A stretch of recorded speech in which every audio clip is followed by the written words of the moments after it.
इस कहानी की लेखिका है सोनिया सैनी।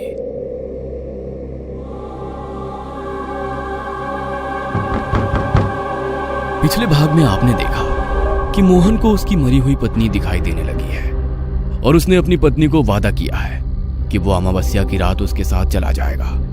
मोहन की माँ वसुंधरा ये जानकर सदमे में आ गई।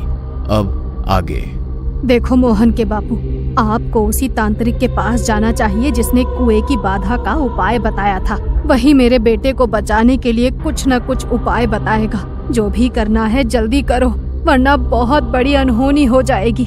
मेरा दिल कहता है वो इतनी आसानी से इसका पीछा नहीं छोड़ेगी। देख नहीं रहे हैं कैसे ये मोहन अपनी सुध बुध खोए बैठा है। वसुंधरा के कहने पर मोहन का पिता तांत्रिक के पास पहुंचता है और उसे सारी बात बताता है। जो लक्षण तुमने अपने बेटे के बताए, उन्हें सुनकर तो ऐसा लगता है कि आपका बेटा उस स्त्री के सम्मोहन में ऐसा बंधा है कि तुम्हारे कहने पर भी वो मेरे पास यहाँ नहीं आएगा। चलो ठीक है, मैं ही तुम्हारे घर चलता हूँ। वहीं चलकर पता लगेगा कि वास्तव में जो औरत तुम्हारे बेटे को दिखाई दे रही है वो तुम्हारी बहू रुक्मणी है या कोई और दुष्ट प्रेत है। बाबा अपने तंत्र का कुछ सामान लेकर वसुंधरा के घर की ओर चल देता है। वसुंधरा के घर पहुंचने के बाद बाबा तांबे के कलश में थोड़ा जल मंगवाते हैं और अपने मंत्र की शक्ति से उस जल को अभिमंत्रित करने लगते हैं। लाल रंग का धागा इस लोटे के ऊपर 7 बार लपेटने के बाद उन्होंने मंत्र पढ़ते हुए उस पानी में 7 बार फूंक मारी और फिर वो जल वसुंधरा को देते हुए कहा, ये पानी ले जाकर अपने बेटे को पिला दो। आपका बेटा उस प्रेतनी के सम्मोहन में फंसा है। इस जल को पीने से उसके ऊपर से कुछ देर के लिए ही सही उसका सम्मोहन भंग हो जाएगा और फिर उसके बाद जो हम उसे समझाएंगे शायद उसे समझ में आ जाए। इस समय तो उसे कुछ भी समझाना सिर्फ उसके ही नहीं, हमारी जान को भी खतरा पैदा करने के बराबर है, क्योंकि अगर हमने उसे ज्यादा उकसाया तो वो खुद को नुकसान भी पहुंचा सकता है। अभी आपका बेटा अपने होश में नहीं है। बाबा की बात सुनकर वसुंधरा रोने लगती है। अब रोने से कुछ नहीं होगा, आप जाइए और जाकर ये पानी अपने बेटे को पिलाइए। वसुंधरा लोटे का जल लेकर अपने बेटे के पास जाती है तो देखती है मोहन अपने कमरे में रुक्मणी की अलमारी खोले खड़ा हुआ है। कमरे में चारों ओर रुक्मणी के घाघरे और साज श्रृंगार का सामान फैला हुआ था। तभी मोहन अलमारी से एक लाल रंग के गोटे वाली चुनरी निकालता है और अजीब सी मुस्कुराहट के साथ उसे देखने लगता है। वो ओढ़नी अपने सर पर सजाकर आईने में मुस्कुराते हुए अपना चेहरा देख ही रहा था कि ये देख वसुंधरा खुद पर काबू नहीं रख पाती।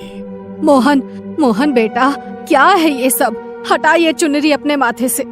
वसुंधरा की बात के जवाब में मोहन गुस्से में गर्दन टेढ़ी करके उसे घूरने लगता है।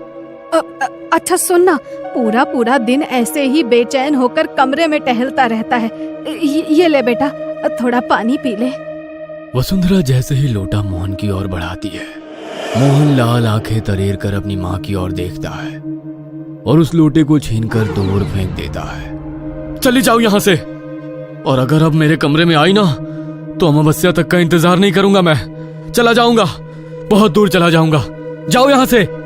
बेटे का ऐसा रूप देखकर वसुंधरा डर से कांपते हुए वापस बाबा के पास आ जाती है। बाबा, वो तो अपने कमरे में मुझे पाँव भी नहीं रखने दे रहा। अब आप ही बताइए मैं क्या करूं? पता नहीं वो मरकर भी मेरे बेटे का पीछा क्यों नहीं छोड़ रही है। ना जाने अब उसे मेरे बेटे से क्या चाहिए। देखो, प्रेत किसी भी इंसान पर ऐसे ही हावी नहीं होते। प्रेत वचन के पक्के होते हैं। इसलिए पहले के जमाने में बड़े बुजुर्ग कहते थे, देर रात गए अगर कोई अनजान मिल जाए तो उसकी बात का जवाब मत देना। हमारे मुंह से कहलाकर वो वचन से बंध जाते हैं। जरूर तुम्हारा बेटा भी उसे कुछ वचन दे चुका है, इसलिए वो 24 घंटे उसके सम्मोहन में घिरा हुआ है। अब जब तक वो अपना वचन पूरा नहीं कर देता, वो प्रेत उस पर ऐसे ही हावी रहेगा। हाँ बाबा, कहता है रुक्मणी को वादा किया है कि अमावस्या के दिन उसके साथ चला जाएगा।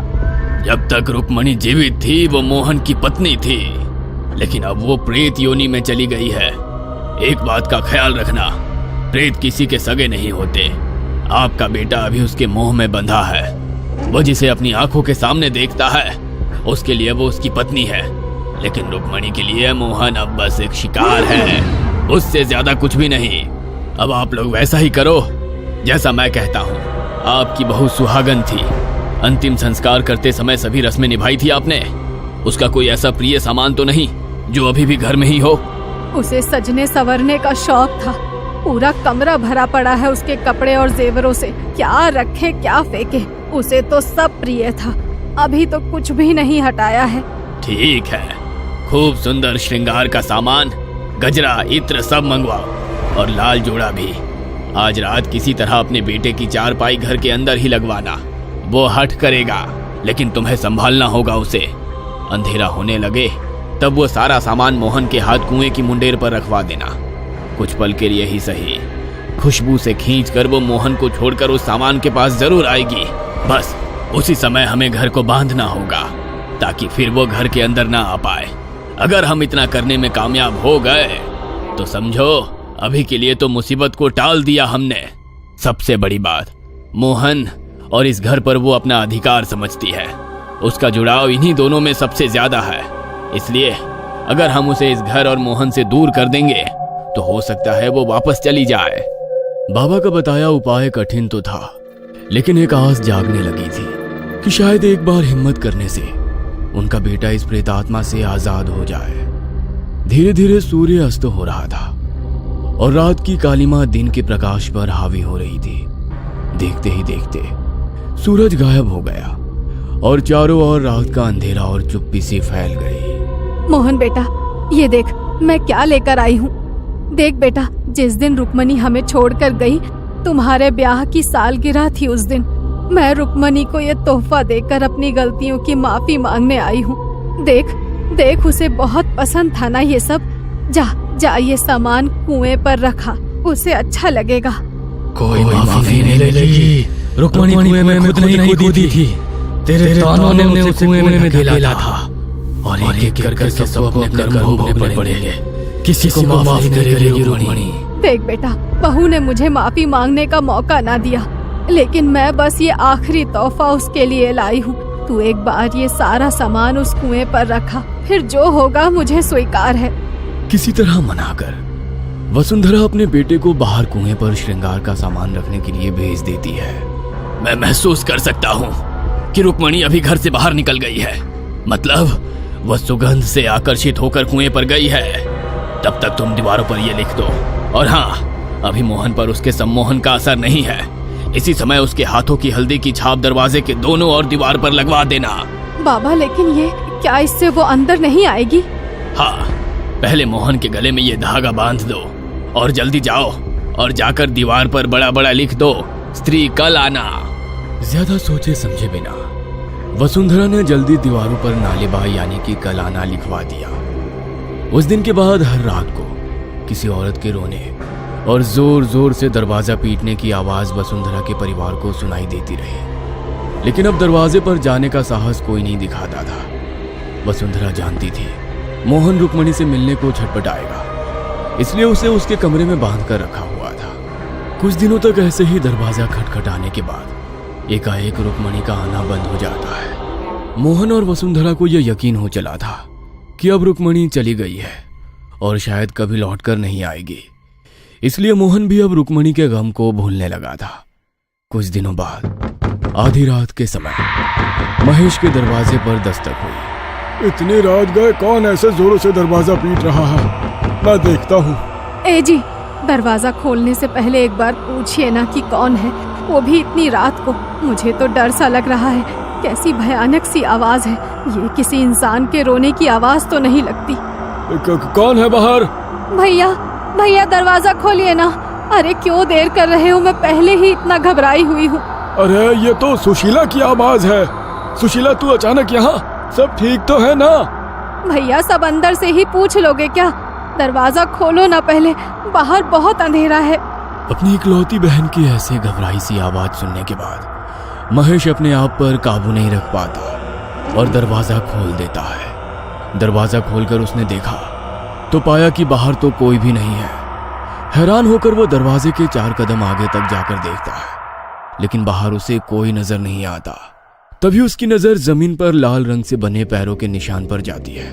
कोई तो था यहाँ जिसके पाँव के निशान बने हुए हैं, लेकिन इतनी जल्दी गायब कैसे हो गया? इससे पहले कि महेश कुछ भी कर पाता एक चीख की आवाज सुनाई देती है, जिसे सुनकर महेश की पत्नी दौड़ते हुए घर के बाहर आती है। लेकिन ये देखकर उसके होश उड़ जाते हैं कि बाहर से महेश गायब हो चुका है। आधी रात को इस तरह दरवाजा खटखटाकर गांव के मर्द को उठा ले जाने की घटना से पूरा गांव स्तब्ध था। अरे भैया, महेश की औरत का कहना है कि कौन औरत थी जो उसकी बहन की आवाज में दरवाजा खटखटाई, और जब दरवाजा खोला तो अचानक से उसको लेकर रफू चक्कर हो गई। दरवाजे पर खून के छींटे और पैरों के निशान मिले हैं। अब सोचने वाली बात यह है कि ऐसी कौन सी औरत है जो एक हट्टे कट्टे आदमी को 1 सेकंड में गायब कर दे। मानो ना मानो, हमको तो ये कुछ ऊपरी चक्कर लगता है। अरे महेश सीधा साधा आदमी था, उसकी ऐसी किसी से कौन सी दुश्मनी थी कि कोई उस पर अपनी रंजिश निकालेगा। काका की बात से गांव के सभी लोग सहमत थे। गांव के लोग महेश का पता लगाने की बहुत कोशिश करते हैं, लेकिन उसका नामो निशान तक नहीं मिलता। 3 दिन बाद गांव में ही रहने वाला केसर अपने बड़े भाई को बस में बिठाकर वापस गांव लौट रहा था। लौटते हुए उसे थोड़ी देर हो गई थी। जब से महेश के साथ वो घटना हुई थी, दिन ढलने के बाद गांव के लोग घर से बाहर नहीं निकलते थे। केसर तेज कदमों से अपने घर की ओर बढ़ रहा था कि तभी खेतों की ओर से उसे पीछे किसी के कदमों की आहट सुनाई देने लगती है। आहट सुन के डर के मारे केसर का खून जम रहा था। केसर जितना तेज चलता, उसका पीछा कर रहे कदमों की आहट और तेज होती जाती। अचानक केसर को किसी औरत के हंसने की आवाज सुनाई देती है। और कितना तेज भागोगे केसर, अरे संभाल कर, गिर पड़ोगे। केसर को यह आवाज कुछ जानी पहचानी लग रही थी, लेकिन रात के अंधेरे में सुनसान रास्ते पर चलते हुए फिलहाल उसके सोचने समझने की शक्ति खत्म हो चुकी थी। अरे इतना क्यों घबरा रहे हो हमसे? हम तो थक गए तुम्हारे पीछे पीछे दौड़ते हुए। केसर अब रुको ना। अचानक ही केसर को एहसास हुआ, यह आवाज तो उसकी प्रेमिका रेखा की है। अरे रेखा, तो केसर जैसे ही पीछे मुड़कर देखता है, उसे अपने पीछे लाल जोड़े में घूंघट ओढ़े एक महिला दिखाई पड़ती है। इतनी रात को यहाँ क्या कर रही हो खेतों में? और ये घूंघट क्यों डाल रखा है? जा, जल्दी से अपने घर चली जा, ठीक नहीं है ऐसे घूमना। अभी तक रेखा की आवाज में उसे पुकारने वाली वो स्त्री अब एकदम शांत खड़ी थी।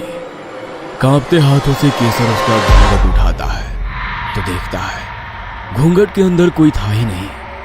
केसर चीख कर भागने लगता है और अपने घर के दरवाजे पर पहुंचकर जोर जोर से दरवाजा पीटने लगता है।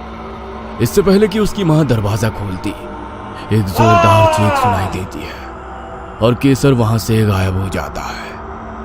अगली सुबह गांव में हाहाकार मच गया था। यह घटना ठीक वैसे ही घटी थी जैसे महेश के दरवाजे पर हुई थी। अपने ही घर के दरवाजे के सामने से कोई आदमी चुटकियों में गायब हो गया था और पीछे रह गए थे केवल वो लाल पैरों के निशान और खून के छींटे।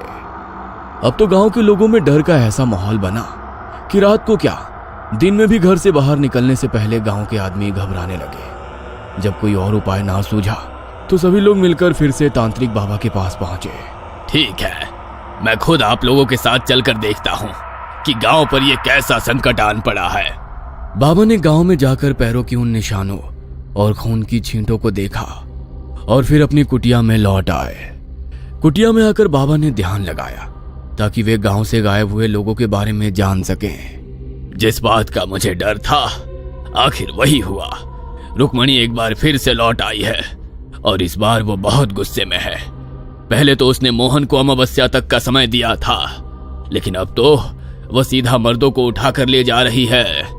लगता है अब वो गांव के किसी भी आदमी को बख्शने वाली नहीं है। बाबा, क्या ऐसा कोई उपाय नहीं है कि वो हमारे गांव से चली जाए? वही उपाय करना होगा जो मोहन के परिवार ने किया था। गांव के सभी लोग अपने घर की दीवारों पर स्त्री तू कल आना लिखवा दो और उसके साथ ही घर में जितने भी मर्द हो सबके हाथ के हल्दी के निशान दरवाजे पर छपवा दो। जिसके भी घर में जवां मर्द है वो सब श्रृंगार का सामान उस कुएं के पास रख देना। बाबा की कहे अनुसार गांव के सभी लोगों ने अपने घर की दीवारों पर बड़े बड़े अक्षरों में कल आना लिखवा दिया। मेरे कारण ही गांव के इतने लोगों की मौत हो गई। वो उनके लिए नहीं, मेरे लिए आती है। उसी रात मोहन ने अपने गले में पहना हुआ धागा उतार दिया और जाकर कुएं के पास बैठ गया। आधी रात बीतने के बाद रुक्मणी मोहन के पास आई और उसके पास बैठ गई। कुछ देर बाद जब रुक्मणी सहज होकर मोहन से बातें करने लगी, तभी मोहन ने रुक्मणी का हाथ पकड़ा और तेज आवाज में हनुमान चालीसा का पाठ करने लगा। रुक्मणी दर्द से जोर जोर से चिल्ला रही थी और मोहन से अपना हाथ छुड़ाने के लिए छटपटा रही थी। देखते ही देखते रुक्मणी एक भयानक चुड़ैल के रूप में बदल गई और भयानक आवाज निकालकर मोहन को डराने की कोशिश करने लगी। किंतु मोहन लगातार अपना पाठ करता रहा और रुक्मणी के लाख प्रयास करने के बाद भी उसने उसका हाथ नहीं छोड़ा। मुझसे छल किया है तुमने, एक बार नहीं बार बार। आज तो मैं जा रही हूँ, लेकिन मैं लौट कर आऊंगी जरूर। कहते हैं इस घटना के बाद बहुत दिनों तक किसी स्त्री की रात के समय चीख चीख कर रोने की आवाज सुनाई देती थी, लेकिन उसके बाद धीरे धीरे सब कुछ सामान्य हो गया। मोहन का परिवार रुक्मणी की मौत के बाद कभी भी उबर नहीं पाया। पहले उसकी माँ और फिर पिताजी की गंभीर बीमारी के कारण मौत हो गई। पत्नी की मौत का गम भुलाने को मोहन आजीवन अविवाहित रहा और अकेले में ही अपना जीवन बिताया। कहते हैं मोहन ने इस घटना के बाद घर से निकलना बिल्कुल बंद कर दिया था। उस दिन के बाद रुक्मणी गांव में लौटकर नहीं आई थी, क्योंकि मोहन के माता पिता की मौत के बाद रुक्मणी हमेशा के लिए उसके साथ ही रहने लगी थी। ये कहानी आपको अच्छी लगी हो तो हमें सब्सक्राइब करें, हमारा इंस्टाग्राम और फेसबुक पेज जरूर फॉलो करें। और हाँ दोस्तों, सब्सक्राइब करना भूलना मत।